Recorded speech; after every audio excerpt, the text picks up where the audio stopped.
लेकर खास चर्चा करते हैं। हमारे साथ दो खास मेहमान जुड़ गए हैं, उनका तारुफ आपसे करा देते हैं। इंटरनेशनल अफेयर एक्सपर्ट राजन कोचर जी हमारे साथ जुड़ गए हैं और पॉलिटिकल एनालिस्ट निरंजन पोडार जी हमारे साथ जुड़ गए हैं। वहीं निरंजन जी, आपका भी इस पर नजरिया जानना चाहेंगे, जिस तरह से जो ताल्लुकात बढ़ रहे हैं। एक तो हाल ही में राजन जी ने भी बताया कि किस तरह से जो 8 हिंदुस्तानियों की रिहाई हुई, ऐसे मौके पर उसके तुरंत बाद पीएम की मुलाकातों का सिलसिला देखना, दौरा करना, इसके क्या मायने हैं। और दूसरी तरफ जब अमीर से उनकी मुलाकात होगी तो किन किन और मुद्दों पर चर्चा के इम्कान हैं।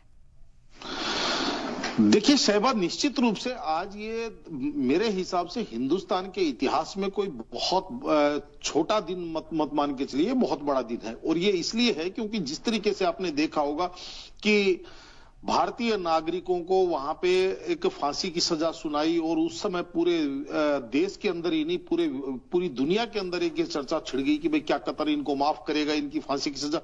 यानी कि पहले तो लोग केवल इसी चीज के लिए आशान्वित थे कि इनको जो मृत्युदंड दिया गया है वो मृत्युदंड रोक दिया जाए, लेकिन अब तो यहां तक की हो गई कि भाई उनको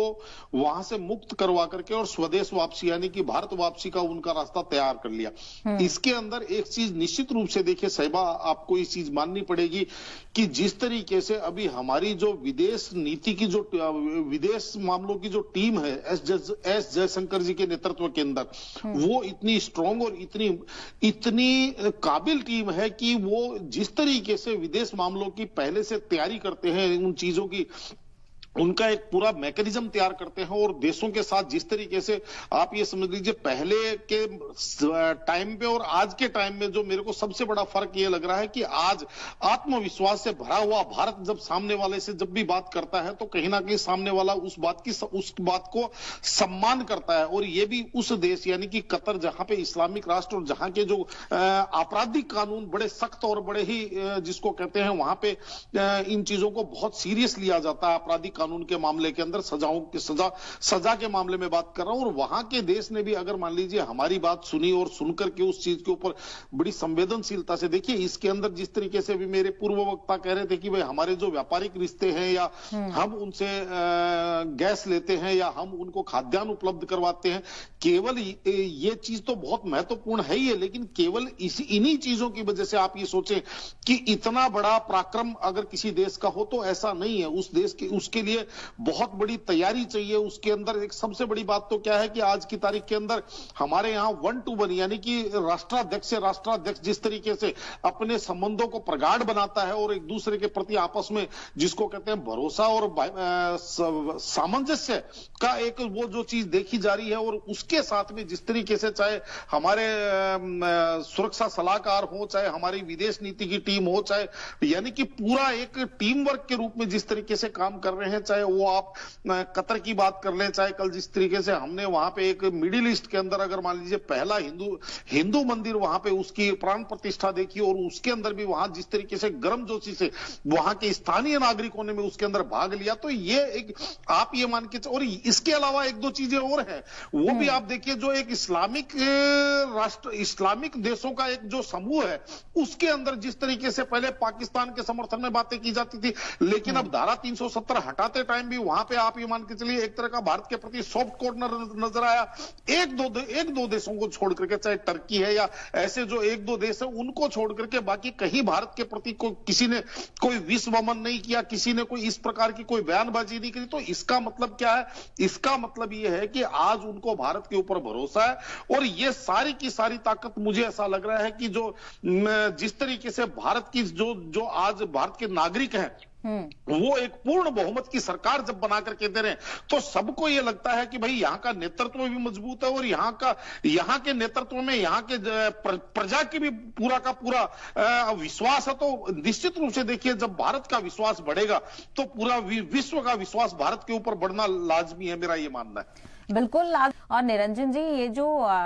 रिलेशनशिप और ज्यादा गहरी हो रही है, जो स्ट्रैटेजिक पार्टनरशिप के साथ साथ ताल्लुकात गहरे हो रहे हैं, उससे जो दूसरे मुल्क है, जिस तरह से राजन जी ने चाइना का जिक्र किया, और भी मुल्कों में दावेदारी यहाँ पर बढ़ेगी, क्योंकि मिडिल ईस्ट भी कई मायनों में एक अहम खित्ता है और हिंदुस्तान में एक अपने आप में डाइवर्सिटी है। देखिए सेवा जी, जो आपने कहा इसके साथ साथ कुछ बिंदु और हैं जिनके ऊपर आपको विशेष गौर करना पड़ेगा। जिस तरीके से भारत के अंदर एक राजनीतिक स्थिरता पिछले 10 वर्षों से है और अब सबको पूरे जिस तरीके से एक अभी टेम्पो बना हुआ है, सबको लग रहा है कि ये राजनीतिक स्थिरता कम से कम 5 वर्ष राष्ट्रीय लेवल के ऊपर भारत के अंदर और रहने वाली है। क्योंकि और कोई भी दुनिया का कोई भी देश इस चीज को सबसे पहले इस चीज को देखता है कि फला देश के अंदर फला राष्ट्राध्यक्ष की कितनी अहम विश्वास है या कितना उसके ऊपर भरोसा है लोगों का। और उसके बाद में सबसे बड़ी बात क्या है कि जिस तरीके से अभी हम चर्चा कर रहे थे, देखिए जो चाइना है या अमेरिका है या ये जो जिस तरीके से जो ये विश्व की शक्तियां तो बन गई, लेकिन इन्होंने लोगों के मन में भरोसा नहीं जता पाए क्योंकि ये विस्तारवादी शक्तियां थी। और जिस तरीके से इन्होंने मतलब एक आपस में समझ लीजिए झगड़े करवाए दो देशों के बीच में, चाहे मिडिल ईस्ट के अंदर भी अगर आप देखेंगे तो चाहे सीरिया है या जॉर्डन है या तमाम जो ये इराक ईरान जो एक समझ लीजिए वहां पे अशांति बना के रखी, ये कहीं ना कहीं अपने हथियार बेचने की और अपने जो जिसको कहते हैं जो क्षीण जो उनके स्वार्थ है, उन स्वार्थों के चक्कर के अंदर वो दूसरे देशों का नुकसान करता है। कहीं ना कहीं भारत इन चीजों के अंदर ना कभी विस्तारवादी रहा है, कभी ना कभी किसी के ऊपर आक्रामक रहा है। भारत के ऊपर एक भरोसा है और जिस तरीके से हमारे यहाँ एक उदारवाद हमारे संस्कार के अंदर है। आपने देखा होगा कोरोना काल के अंदर कोरोना काल की जो पहली लहर थी या उसके बाद में जिस तरीके से हमने वैक्सीन का निर्माण किया और हमने दूसरे देशों को यानी कि अपने देश के अंदर वैक्सीन का वितरण करते हुए दूसरे देशों को भी हमने वैक्सीन भेजी और बिना किसी स्वार्थ के, बिना किसी कोई ऐसा नहीं कि भाई अब इसको ब्लैक में हम सेल करेंगे या इससे हम ज्यादा अत्यधिक लाभ कमाएंगे, यानी कि उस नीति को त्याग करके और मानवता की नीति के हिसाब से हमने जो किया तो लोगों के मन में यानी कि विश्व बिरादरी के मन में हमारे प्रति एक भरोसा उत्पन्न हो रहा है। और सबसे बड़ी बात क्या है कि अब जिस तरीके से ये एक विशेष सर्कल है, आप इसको इस चीज को समझिएगा कि जिस तरीके से लोगों का भरोसा यानी कि विश्व बिरादरी का भरोसा भारत के ऊपर बढ़ रहा है, तो भारत के अंदर इन्वेस्टर आ रहे हैं तो हमारी इकोनॉमी बढ़ रही है तो विश्व बिरादरी का भरोसा अपने आप बढ़ता जा रहा है। यानी कि सीधी सी बात आपको मैं बताऊं, सामर्थ्यवान के 1000 दोस्त मिलेंगे और निर्धन के या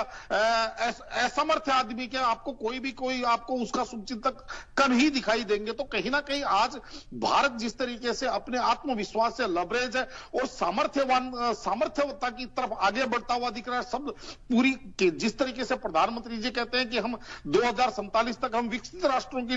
लिस्ट में आकर खड़े हो जाएंगे, तो सबको आज जिस तरीके से भारत की सामर्थ्य का एक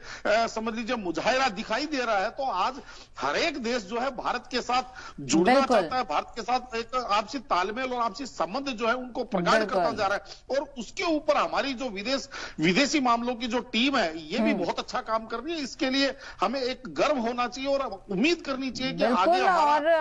इसी तरह से